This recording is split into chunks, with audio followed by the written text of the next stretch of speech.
Guys, so CinemaCon is currently happening and Sony's panel had a lot of announcements. Some things about Venom, another Venom coming, but we are here specifically today to talk about the Across the Spider-Verse updates that we got, because guys, we got some juicy new details, including them showing the first 15 minutes of the movie, and I will be breaking that down and just actually reading exactly what was shown, because y'all, I wasn't actually there. I wish I was. But guys, if you're new to the channel, welcome in. The name's Leo Rydell, and this is Geekly Goods, where we talk the latest in movies, TV, Marvel, DC, any corner of the Geekverse we can hit, y'all. We're hitting it, so go ahead and hit that big red subscribe button if you're new, and let's talk about these great updates from Across the Spider-Verse. Starting off with the fact that it's been delayed. I mean, this was before CinemaCon, about a couple of days before, so it's been delayed from October to now June 2023, so we won't get to see it until next summer, which I was so looking forward to it this year, but hey, you know what? Better late than never, so we will see that delay and we will see it come out in June 2023,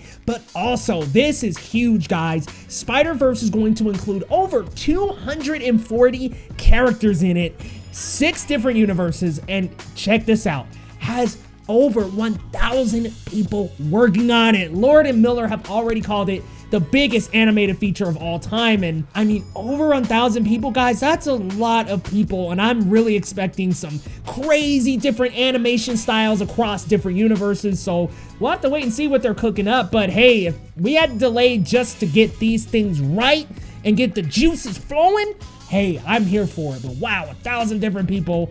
Whoa, that's a lot, but I cannot wait to see what we're going to explore in Across the Spider-Verse. Speaking of Across the Spider-Verse, Part 2 now has a new name, not just Across the Spider-Verse Part 2, but it is now called Beyond the Spider-Verse. And guys, this to me implicates that we are going to go beyond animation and bring these characters into live action. Now, whether that's in Across the Spider-Verse or they wait till Beyond the Spider-Verse to make that move, I definitely think we are going to see a live action Spider-Verse. So we're probably going to see our mainstays, Miles Morales, Gwen Stacy, Peter Parker, go into live action. And hey, maybe, just maybe, we'll be bringing Tom, Andrew, and Toby into this somehow, guys. Oh my gosh, just thinking about that makes me so excited. But y'all, before we dive into this explanation of the first 15 minutes of the movie, I want to give you a heads up and give you a quick spoiler warning, because this is the first 15 minutes of the film. It hasn't been released yet, so if you're looking to go in completely blind, you want to hear a peep, not a detail,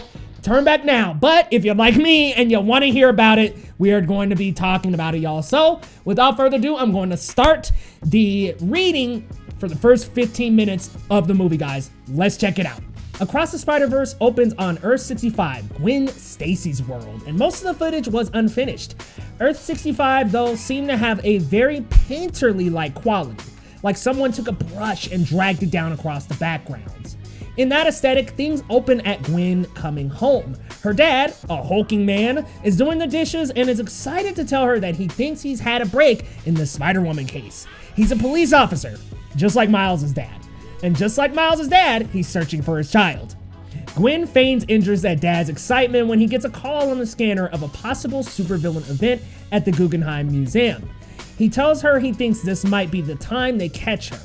What's happening is that Adrian Toomes, the Vulture, has taken hostages inside the museum.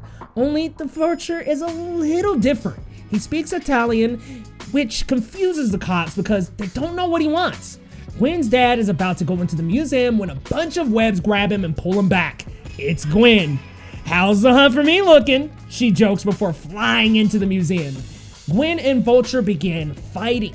He's covered in hugely ornate armor that makes him look like a gladiator. Think about the final armor in Wonder Woman 1984.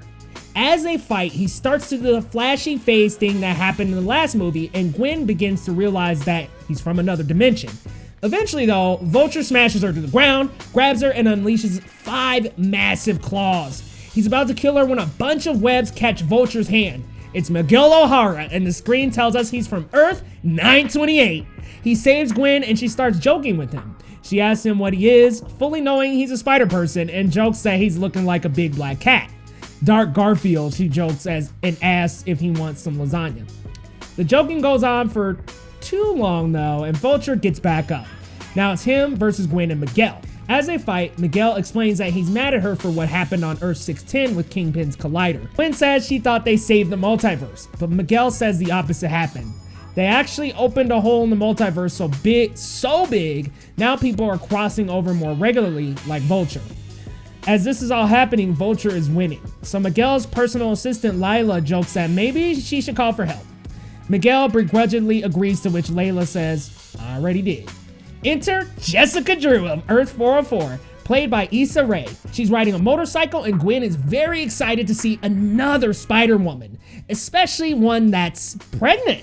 5 months to be exact, Jessica says. Gwen asks if she'll adopt her, and then the fighting continues. As it continues, Jessica says to Miguel that maybe they should ask for Gwen's help. He says no, and that she knows why he can't do that. We don't know what he's referring to. The fight flies up and outside of the museum into the air, where the police helicopter isn't sure who is the bad guy, Vulture or Miguel. The battle disables the helicopter and it begins falling. Gwen uses her spider sense to begin to shoot webs to stop its fall. Miguel shoots his own webs and flies through the cockpit to save the pilots. Then Jessica helps to slow the helicopter down, which stops right before it hits the ground. Vulture has been captured and the hostages saved. Cut to a POV of another character creeping up on Gwen. It's her dad. He tells her that she's under arrest for the murder of Peter Parker. He wants her to put her hands up and lay on the ground, so she isn't sure what to do. Quickly though, things get serious. "You don't understand," Gwen keeps saying, until she realizes there's only one option. She takes off her mask. Dad is crushed. He can't believe it's his daughter. She explains she wants to tell him before, but couldn't. "How long have you been lying to me?" he asks her through tears. She asks if he thinks she's a murderer. And after a few beats, he begins to read her Miranda rights. Gwen is shocked, crying, scared. "Dad, are you really this afraid of me?" she asks. But just as he's about to arrest her, Miguel captures him in a light force field. "We can't just leave her here," Jessica says. "I'm not a babysitter," retorts Miguel. Gwen tells them she doesn't know what to do, which is when Miguel throws her one of his multiverse wristband things and they leave. Cut to Brooklyn, New York, Earth 610. This is Miles' world, the world of the first movie, so it looks just like that. Miles' parents are waiting for him at school for a parent-teacher conference, but of course, Miles is late. He's out being Spider-Man. So we see him flying around the city as the parents and teacher wait until he gets back to his room, changes quickly and says hi to his roommate, who lets Miles know he still has his mask on. Face. Miles runs through the hallways, crawls on the ceilings, all doing his best to get to the meeting as soon as possible. As this is happening, Guess Who's Back by Rakim is playing on the soundtrack. Hell yeah! Miles arrives at the conference and the teacher begins going over his grades. A in physics, A in art, A- in English, and B in Spanish. His mother, Rio, is pissed at the last one, and Miles explained it's because he had missed a few classes, which just makes her even madder. 6 classes, in fact, says the teacher, who suggests that Miles is a kid who has to begin to tell his story. A story that will take him to one of the finest science schools in the world, Columbia University. This is news to Mom. In Manhattan? That's too far, says Rio. Miles is mad because Manhattan is still New York. He doesn't think it's too far, and he explains why he wants to go there. He says Columbia has the best quantum researchers on the planet. They're studying dark matter and might even be able to travel to different dimensions, which his dad Jefferson jokes sounds like a fake job. This is a special thing I want to do, says Miles. He explains there are literally people who can teach him how to do it, but they're not in Brooklyn. Just then, Miles' spider sense tingle. He makes an excuse to leave the meeting. Mom asks if he ordered the cake, but he says yes and leaves. We don't know what that means. Just then, Dad gets a message on his radio about a potential superhuman event, and he's gotta go too. That just leaves the teacher and Mom. Your son is lying, the teacher says, and I think you know it. What is he lying about? Who is coming through to his dimension? Who else is in this movie? We do not know.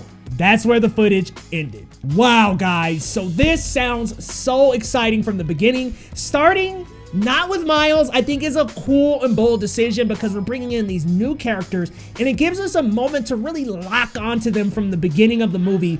Spider-Woman and Miguel O'Hara's Spider-Man 2099 were not in the last film, so I think this is a brilliant choice to introduce them first. as 2 new Spider-Verse people to look out for. You all gotta let me know your thoughts down in the comments, because guys, just based on the description alone, I am so excited for this movie, guys. Like, look, to see this like painted kind of universe, like I'm just so intrigued to see many different styles of animation on screen in one movie, y'all. Let's go. I can't wait. You guys gotta let me know your thoughts down in the comments, what you thought about the description. If you stuck around and listen to me read that, thank you for sticking around. One day, maybe one day, I'll become a voice actor. But guys, let me know your thoughts down in the comments. And if you're new to the channel, hit that big red subscribe button. And y'all, we will see you next time on Geekly Goods.